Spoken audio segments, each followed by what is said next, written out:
قرآن پاک میں لوہا ان معدنیات میں سے ہے جن پر قرآن میں روشنی ڈالی گئی.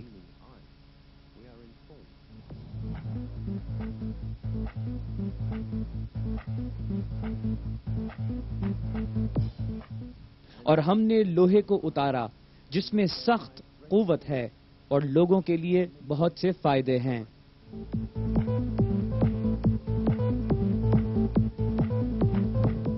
لوہے کے لیے خاص طور سے اتارنے کا جو لفظ استعمال ہوا ہے فوق النظریاتی طور پر سمجھنے کے لیے بھی ہو سکتا ہے کہ لوہا انسانوں کو دیا گیا، مگر جب ہم اس لفظ کے ادبی معنی پر غور کریں تو اس کا مطلب ہے کہ جسمانی طور پر آسمان سے زمین پر اتارنا.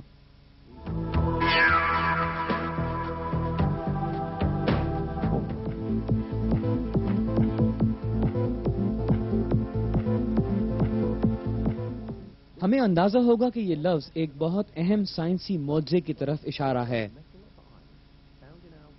اس کی وجہ یہ ہے کہ جدید فلکی سراغوں نے بتایا ہے کہ زمین پر پایا جانے والا دھاتی لوہا بیرونی خلا میں موجود دیو قامت ستاروں سے آیا ہے. کائنات میں موجود بھاری دھاتیں ستاروں کے مرکز میں پیدا ہوتی ہیں اور نظام شمسی میں کوئی ایسا طریقہ موجود نہیں کہ لوہے کو خود بنا سکے. لوہا صرف ایسے ستاروں میں پیدا ہو سکتا ہے جو سورج سے کہیں بڑے ہوں اور جہاں درجہ حرارت کچھ لاکھ ڈگری سینٹی گریڈ تک پہنچتا ہو. جب ستارے میں موجود لوہے کی تعداد ایک حد سے گزر جاتی ہے کہ وہ اسے سنبھال نہیں پاتا،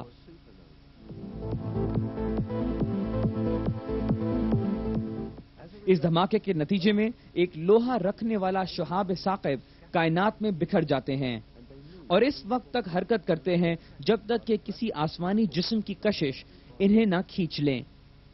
یہ سب ظاہر کرتا ہے کہ دھاتی لوہا زمین پر نہیں تشکیل ہوتا بلکہ خلا میں موجود ستاروں کے دھماکے کے نتیجے میں شہاب ثاقب کے ذریعے زمین پر لایا جاتا ہے. بالکل اسی طرح جیسے کہ آیت میں بیان کیا گیا. یہ واضح ہے کہ یہ حقیقت 7ویں صدی میں سائنسی طور سے نہیں جانی جا سکی تھی جب قرآن نازل ہوا. اور ہم نے لوہے کو اتارا جس میں بے پناہ طاقت ہے اور لوگوں کے لیے بہت سے فائدے ہیں. علاوہ ازیں سورہ حدید کی 25ویں آیت جس میں لوہے کا حوالہ دیا گیا 2 دلچسپ خفیہ حساب رکھتی ہے.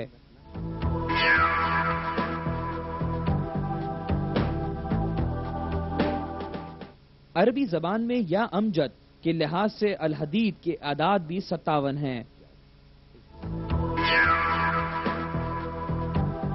صرف حدید کے اعداد 26 آئرن کا جوہری شمار یعنی کہ ایٹامک نمبر ہے.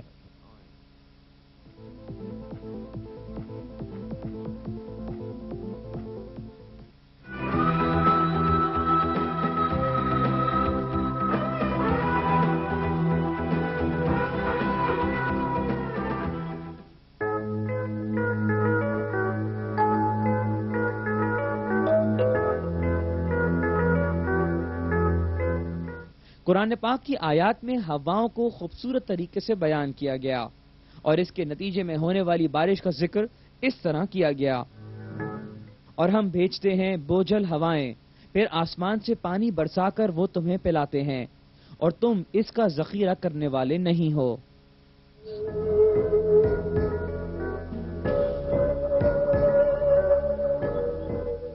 اس آیت میں اس بات کی نشاندہی ہے کہ بارش کی تیاری کا پہلا مرحلہ ہوا ہے.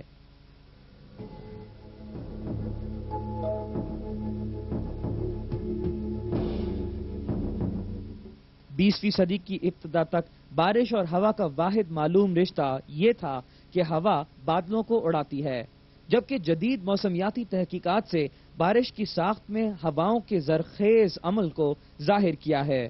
ہوا کا یہ زرخیز عمل اس طرح عمل پذیر ہوتا ہے.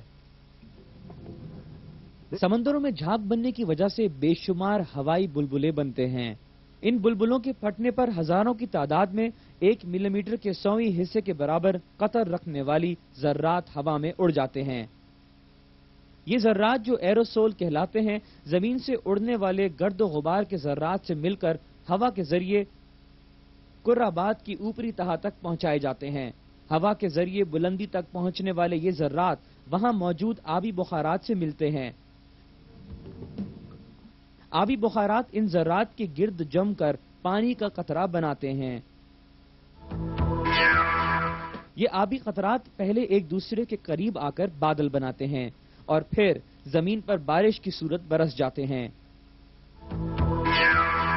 جیسا کہ آیا ہے،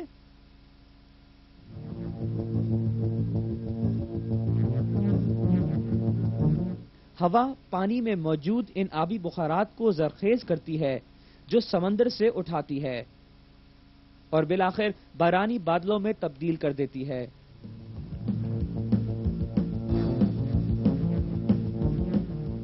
اگر ہواؤں میں یہ خصوصیت نہ ہو تو فضا میں موجود آبی بخارات کبھی نہ بن سکیں اور بارش نام کی کوئی چیز نہ ہو۔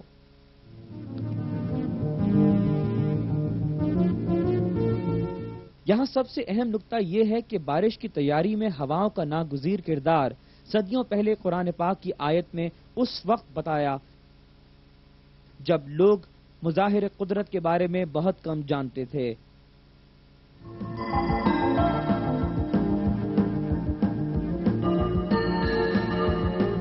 بارش کے متعلق دوسرا اور واقعہ جو قرآن میں مذکور ہے وہ یہ کہ بارش مقررہ اندازے سے برستی ہے۔ اسی نے آسمانوں سے ایک اندازے کے مطابق پانی نازل فرمایا، بس ہم نے اس مردہ شہر کو زندہ کیا، اسی طرح تم بھی موت کے بعد نکالے جاؤ گے۔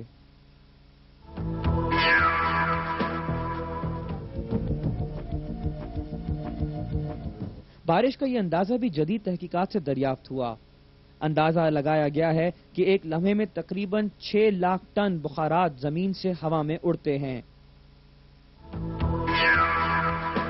یہ شمار ایک سال میں سالانہ 513 کھرب ٹن پانی کے برابر ہیں۔ یہ تعداد سال بھر میں ہونے والی بارش کی مقدار کے برابر ہیں۔ اس کا مطلب یہ ہے کہ پانی ایک مقررہ اندازے کے مطابق جھپٹتی گردش میں رہتا ہے۔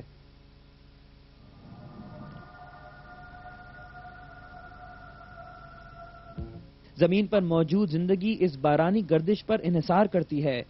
لوگ خواہ کتنی ہی ٹیکنالوجی استعمال کر لیں، اس گردش کو مصنوعی طور سے تخلیق نہیں کر سکتے۔ اس تعداد سے معمولی تبدیلی بھی ایک زبردست ماحولیاتی توازن کا بحران پیدا کر دے گا، جس کا نتیجہ زمین پر حیات کا خاتمہ ہوگا۔ پھر بھی یہ کبھی نہیں ہوتا اور ہر سال بارش مقررہ اندازے سے برستی ہے، جیسا کہ قرآن پاک میں منکشف ہے۔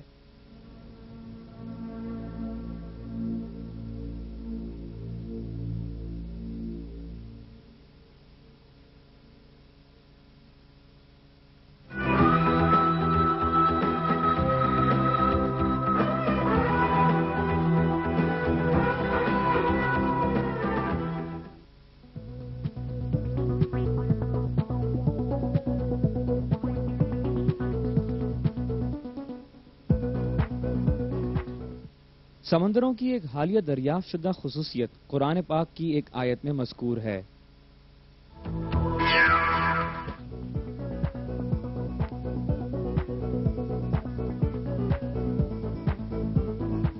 اس نے 2 سمندر جاری کر دیے جو ایک دوسرے سے مل جاتے ہیں۔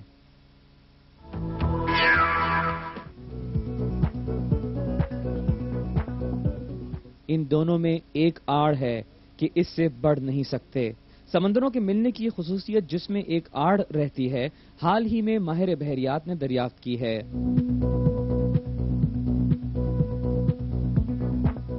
ایک طبعی طاقت کی بنا پر جو سطحی تناؤ کہلاتی ہے، پڑوسی سمندروں کا پانی یکجا نہیں ہوتا۔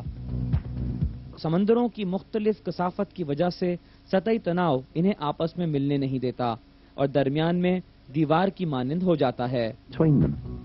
اس کا دلچسپ رخ یہ ہے کہ اس دور میں جب لوگوں کو طبیعیات اور سطحی تناؤ کا کوئی علم نہیں تھا، اس وقت قرآن نے انکشاف کیا۔